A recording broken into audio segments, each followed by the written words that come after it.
Hey y'all, this is Amanda and welcome back to my Texas Zone 8A garden, and today we're going to be talking about what happened with my autumn blaze maple up front. We're going to be doing a beautiful jewel tone floral arrangement, and I'm going to be showing you how I freeze peppers to preserve them for the winter.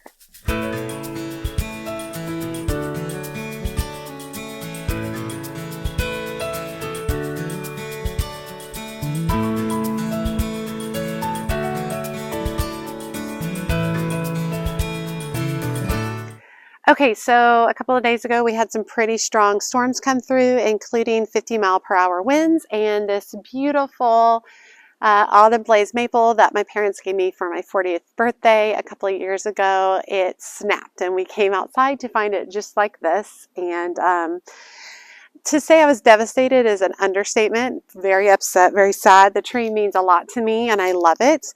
However, through the process of since it's been broken, since it snapped, I've learned a lot about maples. This particular maple, the autumn blaze maple, is actually a softwood maple. Most maples are hardwood, but there are a few that are softwood.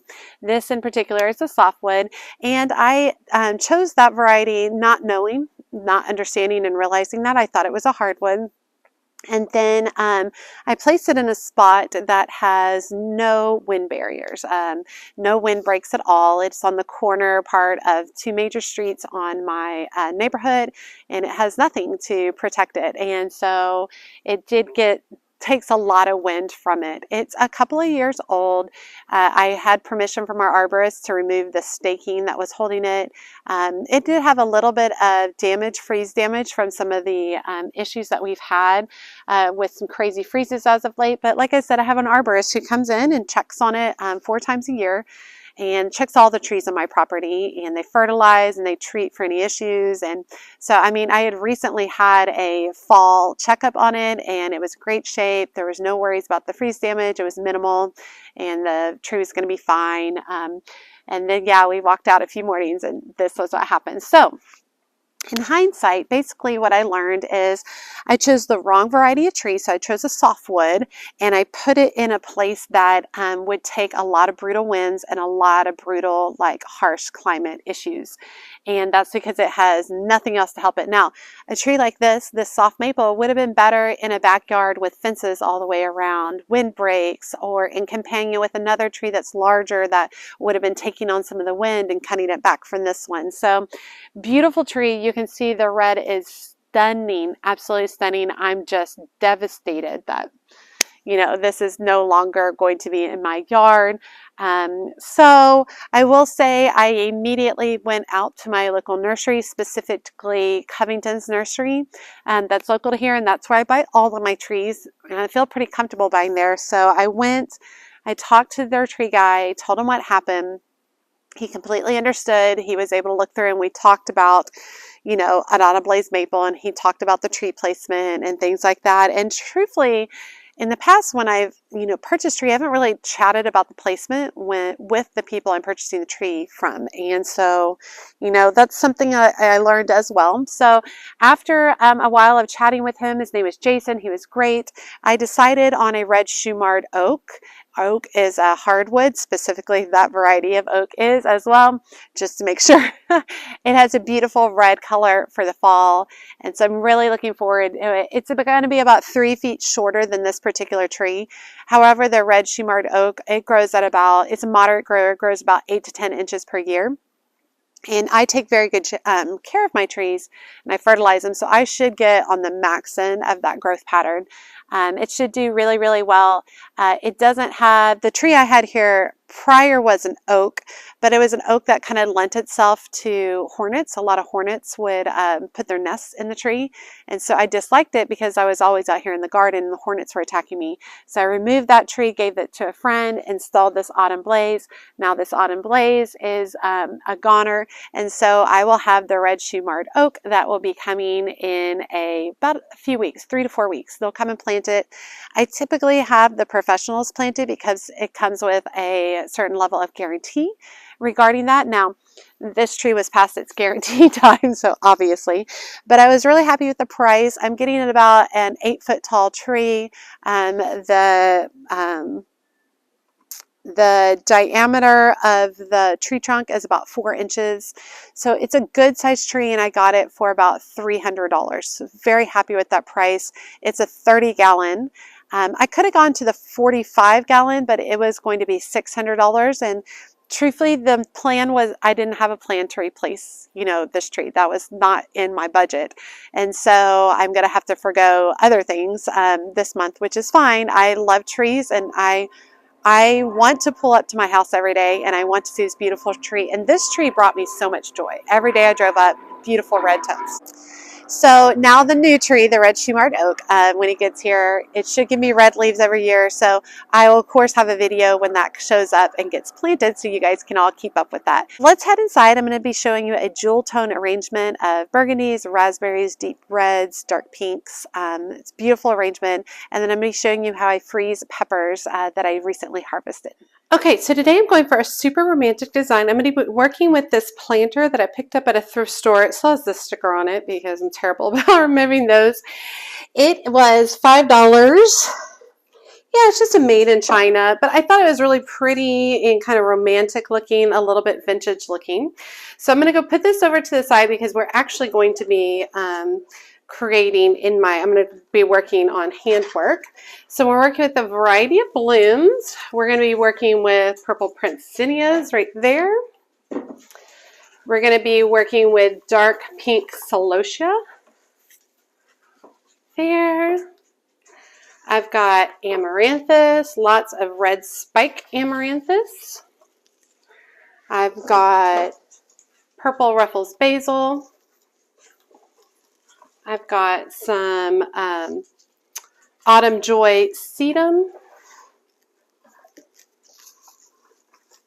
More amaranthus. I've got some Benary's Giants zinnias in wine color. They're a little bit deeper tone than the purple Prince zinnias. And I've got some cosmos. I've got, let's see, a white cupcake cosmos and a Zenzia cosmos. All right, so I'm going to be designing in my hand. As always, I typically like to start with a piece of greenery, a good sized piece of greenery if needed. This is going to be somewhat loose, but also a little bit of structure. I don't want it going everywhere. And I want it to have lots of gorgeous saturated color. So I'm going to start with some of the bigger pieces when I get started. I find that it's easier to start with some of these bigger pieces and then add in smaller pieces as you go. And I'm just going to begin layering them in. That's why I love all these like deeper red tones is kind of what I stayed after. Now I didn't want to go all deep red because then you would lose some of the interest. So that's why I'm layering in some of the cosmos.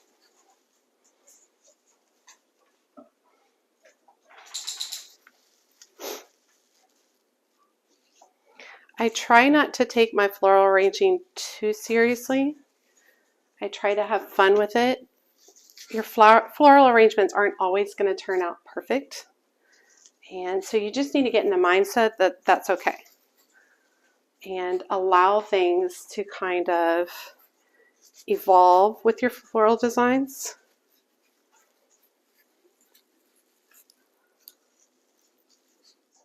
I'm kind of digging the purple Prince zinnias. I didn't actually think I would enjoy those as much because they have a pinky purpley tone, but I think they kind of add in some contrast, which I think is nice.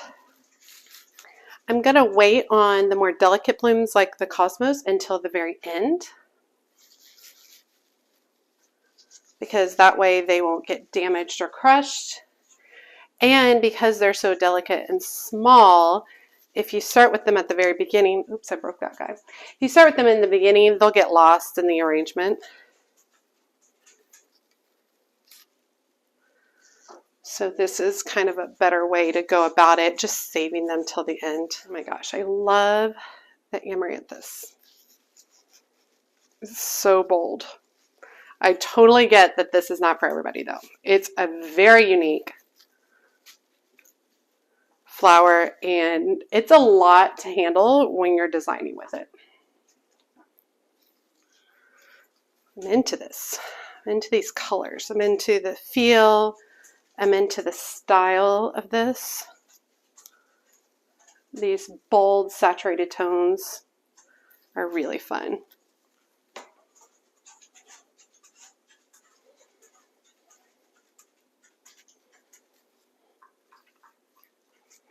See how adding in just that little bit of pink right there kind of brings that whole center portion to life. So I'm kind of looking at my design. I am going to have some trailing a little bit. So I think I already have a little bit kind of cascading this way, the amaranthus. So that's where I'm going to include a little bit extra because it kind of feels like it's already cascading right there. Does that make sense to y'all? Looks purposeful.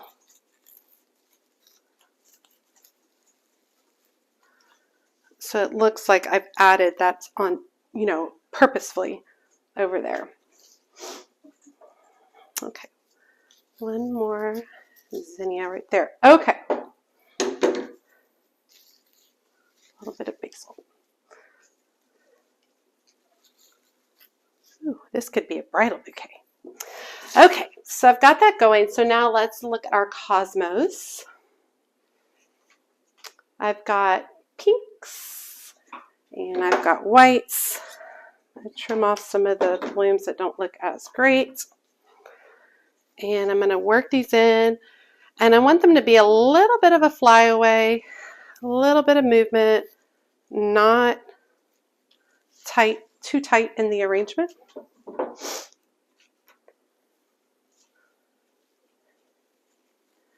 I like the idea of some of them over here. Cascading out a little bit. Loose. I mean, look at that as a bridal bouquet.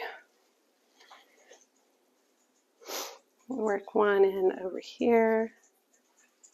All right, let's add in a little bit of the white.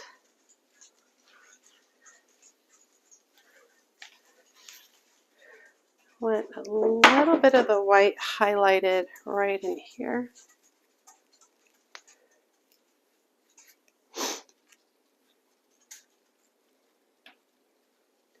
See, I want the cosmos up and loose. I don't want them pulled down too tight in the design because the point of cosmos is that kind of light and airy styling. Okay, let's tie this off. I'm just using some twine. That's from the Dollar Tree. Nothing special, nothing expensive. The natural twine does great in the water. So I'm just holding one end in my left hand, holding it secure while I wrap around 3 times, and then I'm going to tie it off in a knot. All right, so it's going to go in here. Do want it to kind of sit over the edge, so I'm going to take my stems pretty short.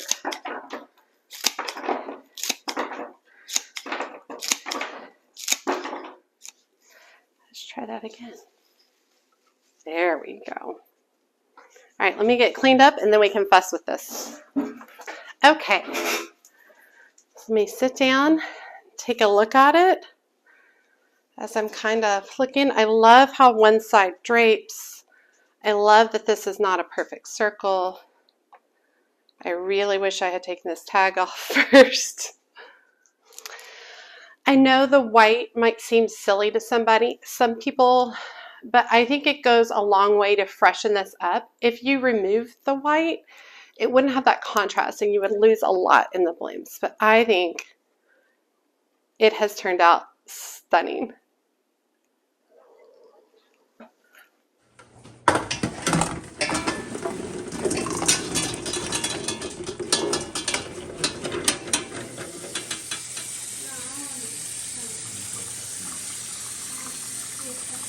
Okay, you might have caught one of my past videos where I harvested a ton of peppers, including these little bitty mini bell peppers, which I just absolutely love. They actually look like little pumpkins. Absolutely adorable. So I want to show you guys how I go about harvesting them. I am cutting the tops off of these little mini bell peppers, and then I typically will cut them into fourths. The reason I do this is because they're already bite-sized at that point, and they're super easy to turn into sauces, toss into chili, or anything along those lines.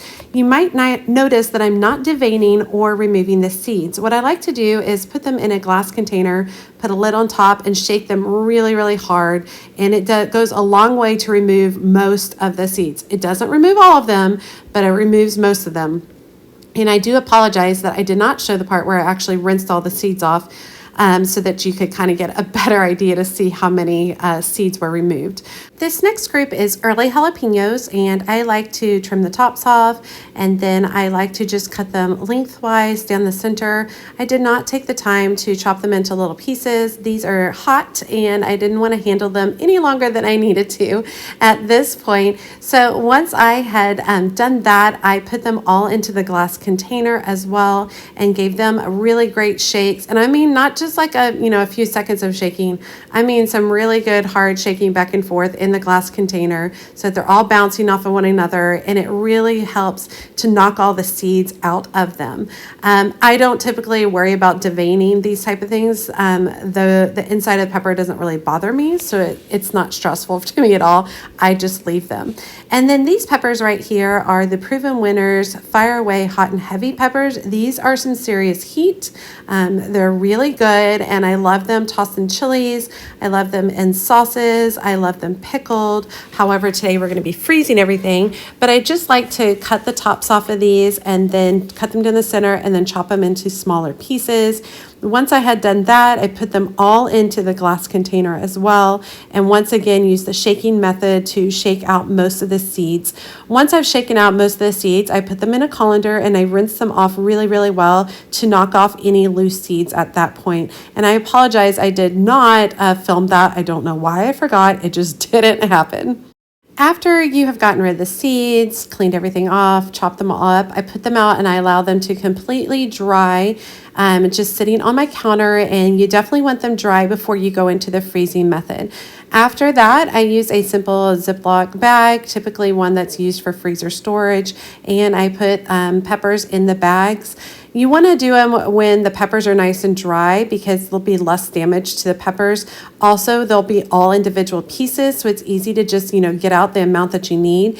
If they're wet, they will literally freeze together in one solid block. And so this is a really easy method to go about doing this. I do this for each of the varieties. I put them in their own bags. I don't like to put a whole lot in each bag. I like to put enough where I can close the bag and kind of flatten it out to a thin layer, just so that all the bags can be stacked on each other nice and neat and flat, and it stores better in the freezer over time. I mean, this is a really great way to, work with a lot of different vegetables, but peppers freeze especially well, and they still maintain a lot of their crunch factor even after they've been frozen. But this method is easy for me. I feel good, and I'm able to utilize these for multiple times throughout the winter. I did want to point out that it's super important to squeeze as much of the air out as possible. So nice dry peppers, putting them in the Ziploc bags and squeezing out as much of the air as possible. That just helps the peppers last longer. My peppers typically don't last more than about 3 months, so I haven't stored them in my freezer longer than that. I would think that these would last at least a good 6 months, perhaps longer. Those of you who have had peppers for longer in your freezers, drop a comment below. Let me know how long yours typically last. But mine just don't last because we just use them super quickly. How gorgeous are these? Just absolutely love them. So easy to freeze peppers each year. All right, I hope you enjoyed today's video. As always, she's a mad gardener or decorator or anything else that she wants to be. Thanks, y'all.